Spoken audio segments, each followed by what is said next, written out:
In this talk, I'm going to take you on the journey of how and why I built a serverless SaaS startup in 30 days and how you can do exactly the same.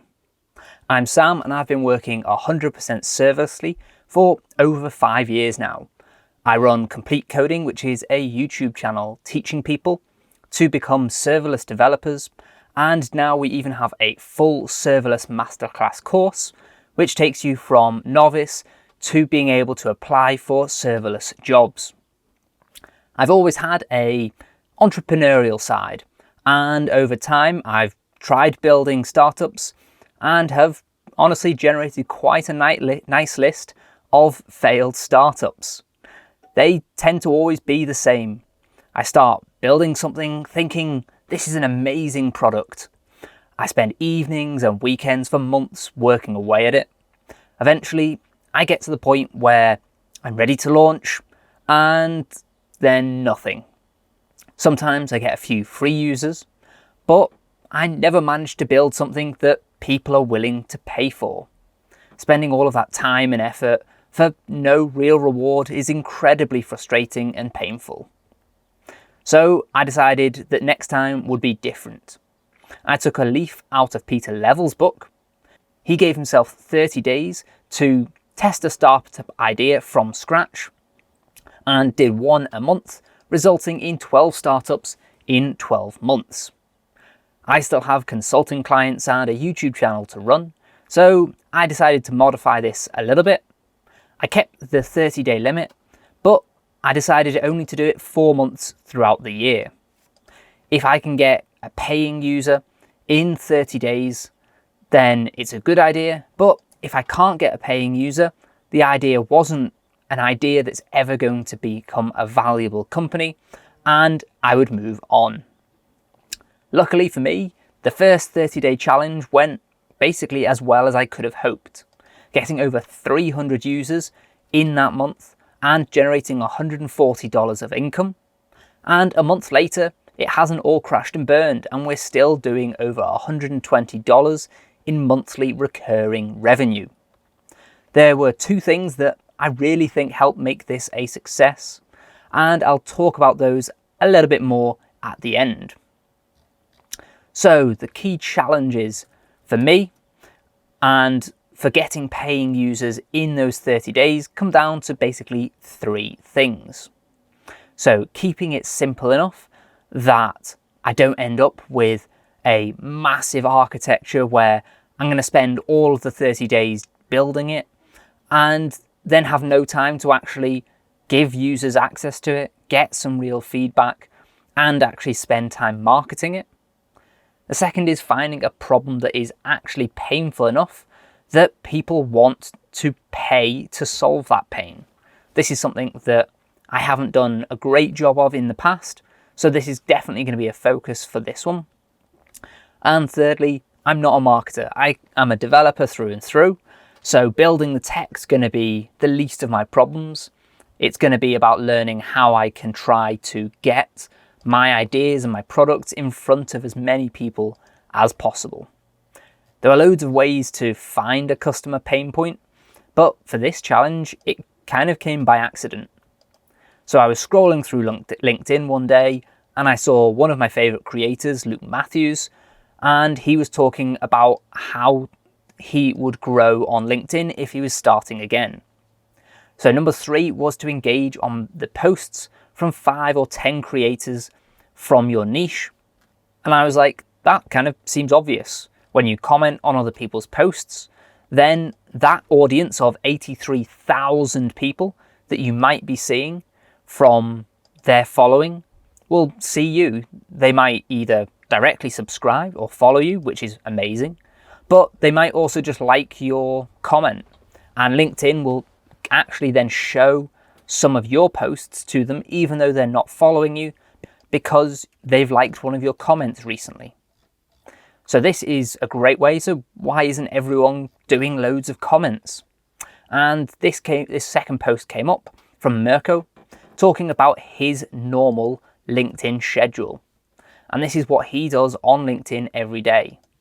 If you can see at the bottom, it says that he spends on average 1.5 to 2 hours per day commenting on LinkedIn. That is an insane amount of time. If you're running a business, or even if you're just an employee, you can't really justify spending 2 hours of your day, especially if you look at the times in the middle of the day, in the middle of the workday, focusing on commenting when you're either growing your business or trying to just do your job. Around the same time, I'd been messing around with ChatGPT, and I knew that it could be insanely powerful if used properly. Prompt engineering was also starting to become a bit of a topic, so I knew whatever I could come up with, I could always tweak and improve the outputs. Wondering how engaging ChatGPT would be at making a LinkedIn comment, I decided to test it out manually. I found an interesting LinkedIn post that is the kind of thing that I might normally reply to. I then copied it and pasted it into ChatGPT with a little bit of a prompt, saying, act as a software engineer and write me an engaging LinkedIn comment. What came back was a little bit long and a little bit wordy, but compared with other automated tools out there that post, oh, great post, or interesting, this comment is amazing. It has depth, it has interesting discussion points, and from this point on, I knew I was onto something. This is the point where I would normally go into building the solution, spending weeks or months, then launch it and kind of hope that there was an audience and there was a customer base. This time was going to be different. I was going to validate the idea more and make sure that it wasn't going to be a complete flop. So to validate it, there were kind of two topics that I wanted to validate. The first is the technical validation. Can I actually build everything I need to deploy this idea? So with this, I have a couple of advantages being a serverless developer. On the second point, I wanted to validate that there were actual customers out there and there was enough of them, and actually that they would pay money to solve this problem. So for technical validation, as I just said, being a serverless developer, I knew I could build APIs and databases from all of the proof of concept projects I've worked on over the last 5 years. The test with ChatGPT showed that I can generate good comments and I can probably improve those further with better prompt engineering down the line. I also knew from other projects that I knew how to create a Chrome extension where I could have user login. I could then add buttons to existing websites, send API requests, and all of the kind of things that I knew I would need to do to get this working. If you've never actually deployed a full stack app before, then actually spend some time looking into the best ways to deploy your ideas. It could be serverless code like I did, but also no code or low code tools can be a really good option. Personally, I like serverless because you have the full control over the custom code, but without the issues of managing server redundancy, scaling, plus you only pay for what you use. So if it does turn out, unfortunately, there are no paying users, you've also had to pay nothing for the servers that are sitting there idle. Now, on to customer validation, and this is where I did some things well, and other things I should have done better. In terms of the positive validation I did, LinkedIn is a growing tool, especially with Twitter recently going through all of its shenanigans. There's a lot of people who are joining the platform and wanting to grow their audience and their following whilst boosting their authority. Both of the posts I saw on LinkedIn were from either LinkedIn ghostwriters or LinkedIn basically services who are paid to grow your account. So that is people already paying them to grow on LinkedIn. And finally, under both of these posts were loads of comments saying, this sounds great, I want to comment more, but I don't have the time to write all of those comments. This was proof that people both had the pain of, I want to grow on LinkedIn, but they don't have the time. Now, where I should have done a lot better with the customer validation is actually talking with those potential customers. I could have messaged all of those people who commented that they didn't have the time to write those comments, and I could have talked with them. I could have found out how much time do you actually have, and why is it that you're wanting to grow on LinkedIn. And of course, I could found out if you were going to pay for a service that could help you write LinkedIn comments, how much might you actually pay if you could quarter the time spent writing comments. Another whole vertical I could have approached was I could have talked with copywriters about whether they would use this tool in their business, and that could have been a whole different focus. Instead of going directly to the customers, I could have done a more B2B approach, talking with copywriters and ghostwriters, trying to get them to use it to speed up their work. Now, other ways you can validate your customers are with like a landing page where you just send users and you have a description of what you're wanting to build, and then a wait list where they can sign up if they're interested to find out more when it launches. If you're really keen, you could even try pre-selling your product. So saying buy it now, and when it's live, you will get full access, usually at a discount. If people are willing to pay for the product before it even exists, that is great validation. You can also use surveys, whether it's free surveys to your audience or paid ones out to anyone who is willing to take them. There's loads of other ways you can do market research, but most importantly is probably just talking with your target customer, and that's something I should have done a lot better. But I thought my validation that I had done was enough, so I moved on to the next step. With more customer validation than I normally do, it was time to start my first coding montage.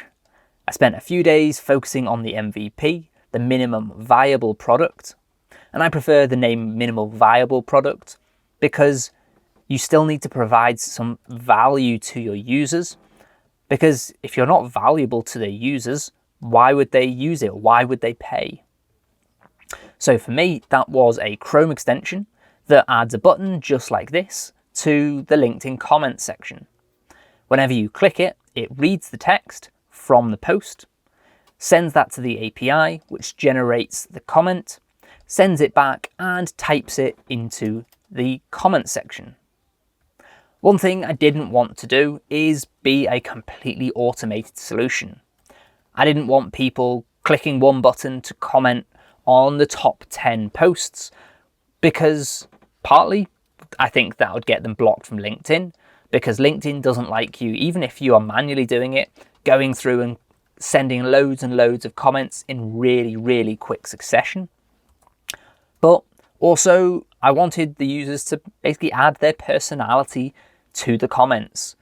If you're just sending a generic comment, it's probably not going to grow as much as if you add your own personality, if you add your own perspective and experience to it. So I did something a little bit cheeky. I added a fake typing speed. So as the message is being entered into the comment section, it types it out one word at a time. This means that naturally users will read the message as it's being typed. And if you read through the whole message, you're more likely to go, oh, that doesn't quite sound right, I'll just tweak that a little bit.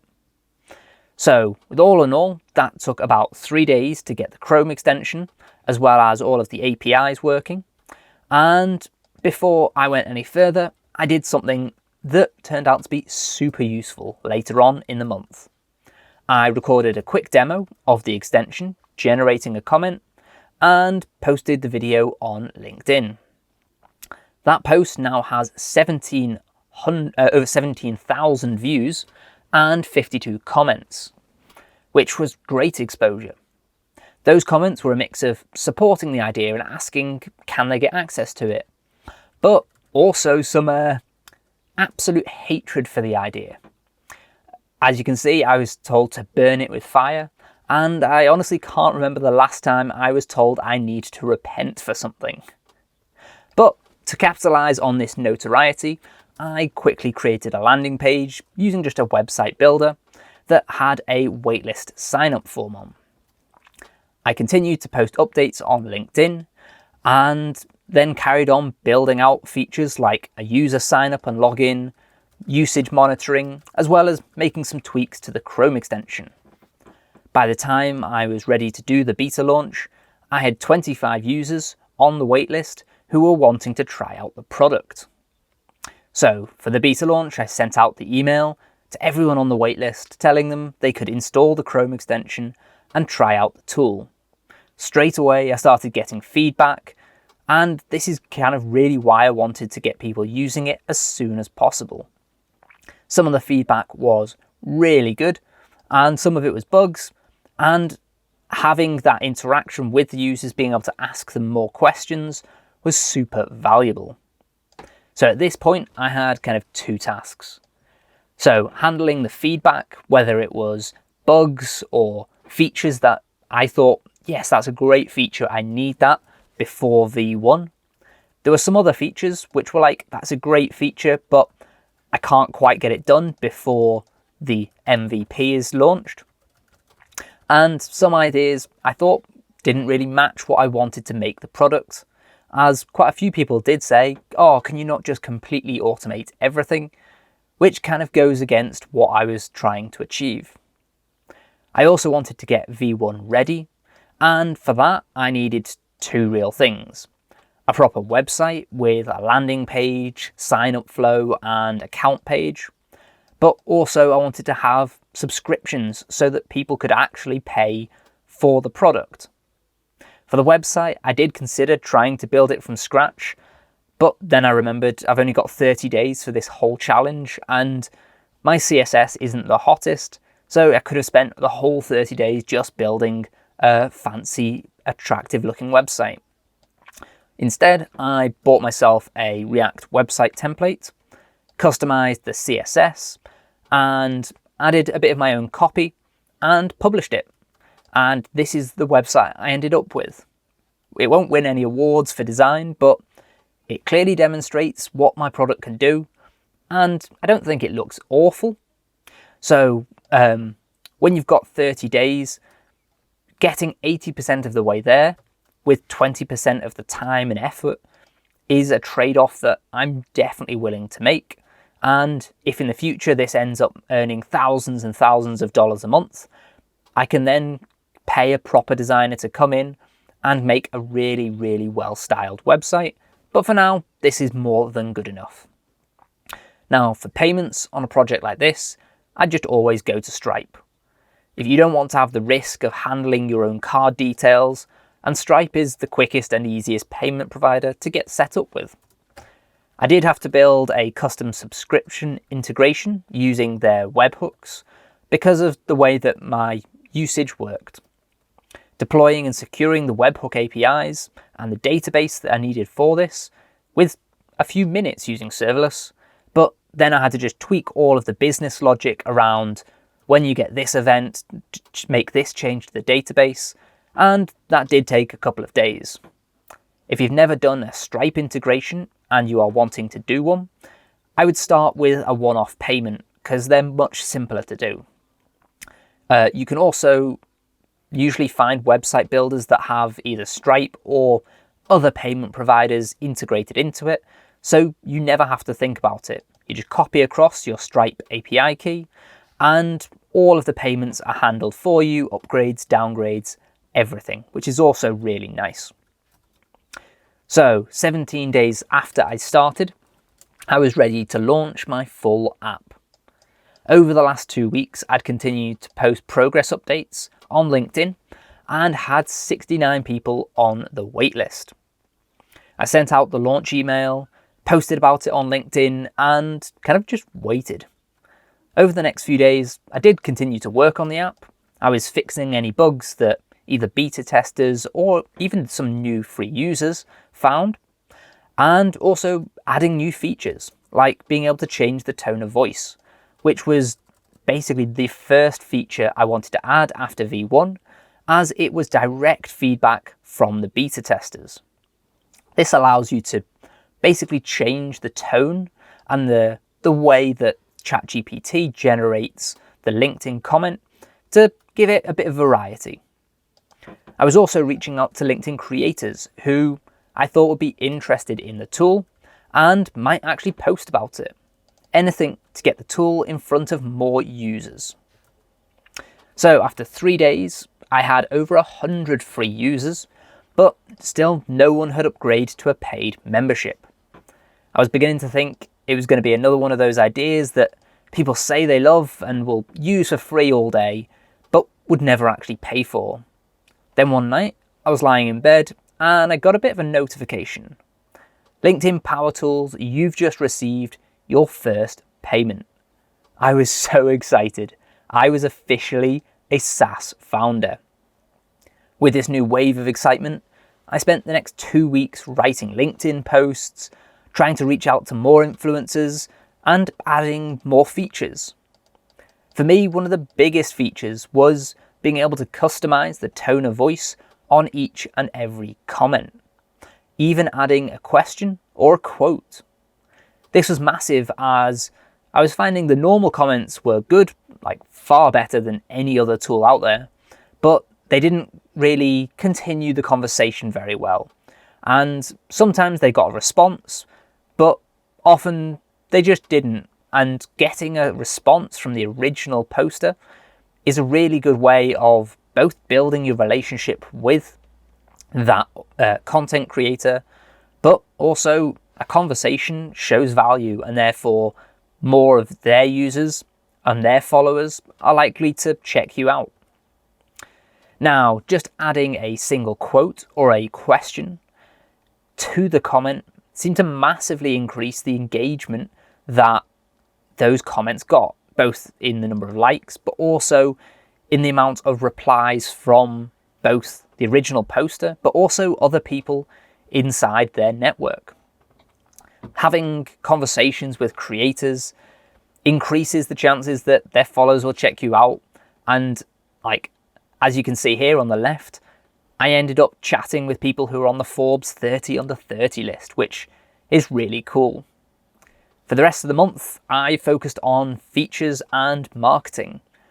But by the end of the 30-day challenge, the tool had continued to gain both free and paying users, hitting a total of 300 free users, 6 paying users, and $140 in revenue.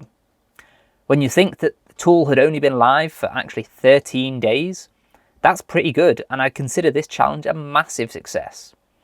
At the start of the talk, I did say that there were 2 things that I think made this 30-day challenge a success, and those are my unfair advantages.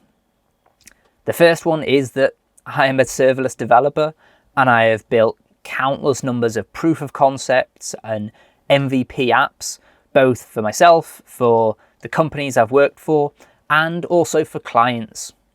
This means that building things quickly, knowing how to ruthlessly cut down to an MVP is something I know how to do. The second is that I started with 14,000 followers on LinkedIn from just my general use of it over the last couple of years. This means that every post I did actually got a couple of thousand views at minimum, which is really, really good exposure. I also meant that because they're on LinkedIn, they're more likely to want to actually grow on LinkedIn. So I was accidentally targeting and talking to my target audience, which was a happy coincidence, but yeah, something that definitely helped out a lot. Now let's talk about the one issue I found with limiting yourself to a 30-day challenge, and that is marketing. I started with 14,000 LinkedIn followers, and that was great for initial traction and getting a handful of paying users. But the issue is it's not going to scale. I think if I posted about this tool every single day for 6 months, I'd continue to get more users, but it would soon plateau.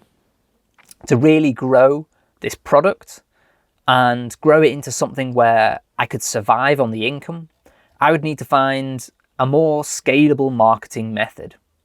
whether that's SEO, ads, influencer marketing, affiliates, or any other kind of marketing method.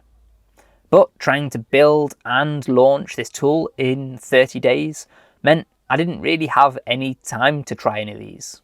I tried a little bit of influencer marketing and a couple of people reposted it or did a video, but I didn't actually get into the point of like paying for LinkedIn posts or anything that would actually scale as the product did. And also for some of these, such as SEO or search engine optimization, it can often take months and months of work before it starts paying back and making a return on that investment. But it can also skyrocket the access and the marketing potential when it starts to kick in. So what would I do differently next time? At the start, I did say that I'm going to do this 4 times throughout the year. So I'm going to shake things up a little bit. I do want to start by saying that I loved the restricted nature of the 30-day challenge. It meant I was like hyper focused on just the things that would provide immediate value. So for the next couple of times throughout this year, I'm thinking that I'm going to do 1 or 2 brand new startup ideas, but then for one of the months, do a marketing month challenge. Spend 30 days trying to find scalable marketing strategies. The ideally creating a process that I can use on the other startups that I've done, but also in the future, a pattern that I can follow that can help get me past just my internal network of marketing possibilities. So yeah, also spending a whole month researching how to market startups is going to be a massive learning experience. So I'm actually really looking forward to that.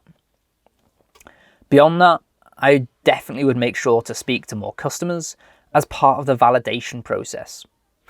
Even just to learn about like how do they describe the pain that I'm solving, so I can use that exact wording in the copy of my emails or in my website.